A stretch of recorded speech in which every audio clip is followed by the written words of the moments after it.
जैसे आप लोगों के स्मरण में होगा कि श्राद्ध पक्ष के अंदर चुटकी भर आटा दरवाजे की दोनों चौखट पर डाला जाता है।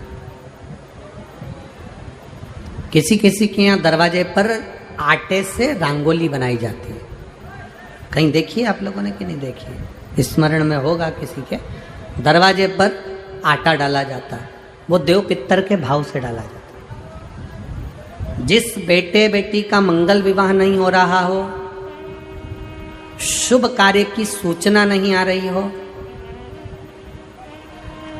बहुत दिनों से एक फाइल कहीं लगी हुई है, अटकी हुई है, नहीं काम हो रहा, हम उनसे कहेंगे ये जो 16 दिन श्राद्ध के हैं, जितने दिन निकल गए, जितने दिन बचे हैं उन दिन में आपके दरवाजे के बाहर एक चुटकी घर से आटा लाकर चौखट के इस ओर चौखट के उस ओर दोनों जगह चुटकी भर आटे को डालना प्रारंभ करो। 16 दिन श्राद्ध के पूर्ण हो। जब अमावस्या आए, किसी जलाशय, सरोवर, तालाब, बावड़ी, कुआं, उसके पास में घी का दिया लगाकर आना, बाबा से प्रार्थना कर कर आना। केवल 22 से 24 दिन निकलते हैं और घर में कोई शुभ कार्य की सूचना आना प्रारंभ हो जाती है। वो देव पितर का कार्य, वो कार्य देव पितर का। वो देव पितर किस तरह से करेगा? बेटे की शादी, बेटी की शादी, हम कहें किसी के 42 साल भी अगर उम्र हो गई है, 40 साल, 42 साल, 35 साल, 38 साल, शादी नहीं हो रही, तो कर कर देखना, एक बार बाबा से प्रार्थना कर कर देखना। देव पितर का कार्य क्या है? घर में शुभ कार्य को करवाना, घर में अच्छी चीजें लाना, गर्भ में जो बच्चा है उस बच्चे को शरीर पूरा देना, ये देव पितर का कार्य है। पितृदेव और देव पितर में बहुत अंतर है माना, बहुत अंतर। एक चुटकी आटा, अब तो थोड़ा सा रंगोली का काम ज़्यादा हो गया, नहीं तो हमने पहले भी कथाओं में कहा है कि 3 जगह पर आटे की रंगोली काम करती है, जिसका फल 1000 गुना होता है। 3 जगह पर आटे की रंगोली काम करती है, हमने पहले भी कहा। पहला, पितरों की पूजन हो रही हो, पितरों का पाटा भरा रहा हो, पितरों के लिए जोत लग रही हो, पितरों के लिए या अन्य स्थान पर कहीं पूजन हो, तो वहाँ पर आटे की रंगोली काम आती है। वहाँ पर रंग बिरंगी या पत्थर की रंगोली नहीं, मिट्टी की रंगोली नहीं, आटे की रंगोली काम आती है। दूसरे नंबर पर, तुम्हारे घर में यज्ञ हो रहा हो, घर के बाहर यज्ञ हो रहा हो, यज्ञ चल रहा हो, उस यज्ञ में 3 परिधियां बनती हैं ब्रह्मा विष्णु महेश की। देखिए आप लोगों ने, यज्ञ कुंड जो बनाया जाता है, उस यज्ञ कुंड पर पत्थर की रंगोली नहीं, मिट्टी की रंगोली नहीं, आटे की रंगोली डलना चाहिए। ये पहले डलती थी, अब लोगों ने फैशन में दूसरी डालना प्रारंभ कर दी। आटे की रंगोली डली होती है जब हम साकल्य छोड़ते हैं, अग्नि को जब हम साकल्य देते हैं, तो जिस आटे की रंगोली उस पर बनी होती है, तो हमारी जो साकल्य छोड़ी जाती है, उसमें से एक अंश भाग हमारे पितरों के खाते में चला जाता है, जिससे पितरों की मुक्ति प्राप्त हो जाती है। तीसरा, आटे की रंगोली तीसरी, घर में शादी हो रही हो, मंडप बंधा हो, उस मंडप के नीचे जब पूजन हो रही हो, उस समय पर पत्थर की या मिट्टी की रंगोली नहीं। अगर पंडित पूजन करा रहे हैं या मंडप की पूजन हो रही है, जिसके नीचे लड़का लड़की की भांवर होगी, दूल्हा बैठेगा, दुल्हन बैठेगी, वहां मिट्टी की रंगोली या पत्थर की रंगोली नहीं, उस जगह पर आटे की, हल्दी की रंगोली डाली जाती है। अब आपके यहाँ डालते कि नहीं डालते पता नहीं, पर हमारे यहाँ शास्त्र रीति कहती है ये 3 जगह की जो रंगोलियां हैं, ये हमको आटे की रंगोली डलने से, क्यों? शादी के मंडप में पत्थर की रंगोली या मिट्टी की रंगोली क्यों नहीं डाली जाती? शादी के मंडप में, यहाँ दूल्हा दुल्हन की शादी होती है, वहाँ पंडित जी भी आटे की रंगोली डाल देते हैं, घर की बहन बेटियां आटे की रंगोली डाल देती है। उसका कारण क्या होता है?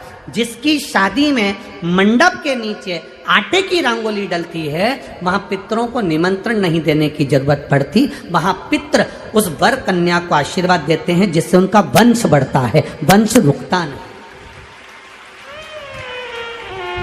और ये निश्चित है, जिसकी शादी में, जिसके विवाह में आटे की रंगोली डलकर भांवर हुई होगी, उसके घर में संतान सुख रुक नहीं सकता, उसके यहाँ संतान का सुख होता ही है।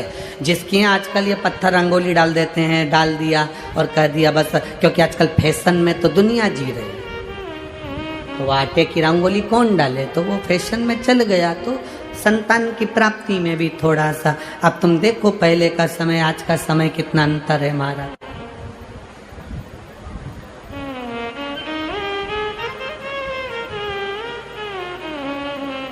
पहले के समय में संतान का सुख शादी के 1-2 साल में प्राप्त हो जाता था। आज के समय में संतान का सुख जब तक डॉक्टर के यहाँ दोनों जांच नहीं करा कर जाए, दिखा कर नहीं आ जाए। सब लोग कह रहे हैं डॉक्टर साहब जरा देखो संतान, डॉक्टर साहब बोले जांच करना पड़ेगी, बहू की भी जांच हुई, बेटे की भी जांच हुई, सब अच्छा है, उसके बाद भी संतान का सुख नहीं, उसके बाद भी संतान की प्राप्ति नहीं। शिव तत्व को जानने की शिव महापुराण की कथा कहती है 3 जगह आटे की रंगोली की मूलता है। बोलेंगे आप लोग। पहला स्थान दरवाजे की चौखट, दूसरा स्थान बोलते जाओ जल्दी यज्ञ कुंड, तीसरा स्थान शादी का मंडप, जहां पर भले चुटकी भर आटे की रंगोली बने पर वो जरूरी है। 3 स्थान आटे की रंगोली के लिए। ये उसी तरह है जैसे तुम्हारे दरवाजे पर तुम मोती की बंदरवाल लगा लो, चमकदार बंदरवाल लगा लो, हाथ से बनी हुई बंदरवाल लगा लो, पर जब तक तुम आम के पत्ते की बंदरवाल नहीं लगाते तब तक घर में लक्ष्मी का प्रवेश नहीं होता है। आम के पत्ते की बंदरवाल।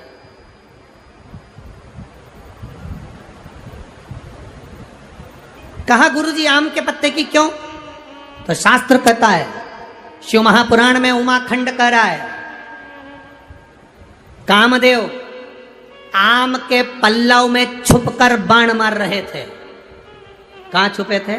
आम के पल्लव में, आम के पत्तों में छुपकर कामदेव बाण चला रहे। भगवान शंकर का जब तीसरा नेत्र खुला, कामदेव आम के वृक्ष पर भस्म हो गए, आम का वृक्ष जलने लगा, आम के पत्तों में अग्नि प्रकट होने लगी। तब वरुण देव आए और वरुण देव ने आकर हाथ जोड़कर निवेदन करा, बाबा बाबा। भोलेनाथ जी बोले क्या बात है वरुण? वरुण जी कहते हैं इस आम के वृक्ष ने तो कुछ नहीं बिगाड़ा, फिर ये क्यों जल रहा? आप कृपा करिए, दया करिए। शंकर भगवान ने वर प्रदान कर दिया, तूने मेरी दृष्टि का तेज ग्रहण करा है, मैं तुझे वर देता हूं। जिसके दरवाजे पर आम के पल्लव की बंदरवाल बंधती है, उसके घर में मेरी दृष्टि सदा पड़ी रहती है, वहां रोग व्याधि दुख नहीं आता। अब तो आम के पत्ते गायब हो गए और आम के पत्ते की जगह प्लास्टिक के आम के पत्ते बनकर आ गए, और लोगों ने उसी प्लास्टिक के आम के पत्ते की बंदरवाल बांध दी। महाराज आम के पल्लव पर शंकर की दृष्टि पड़ी, क्योंकि कामदेव चलकर भस्म हुआ था उसी आम के पल्लव पर बैठ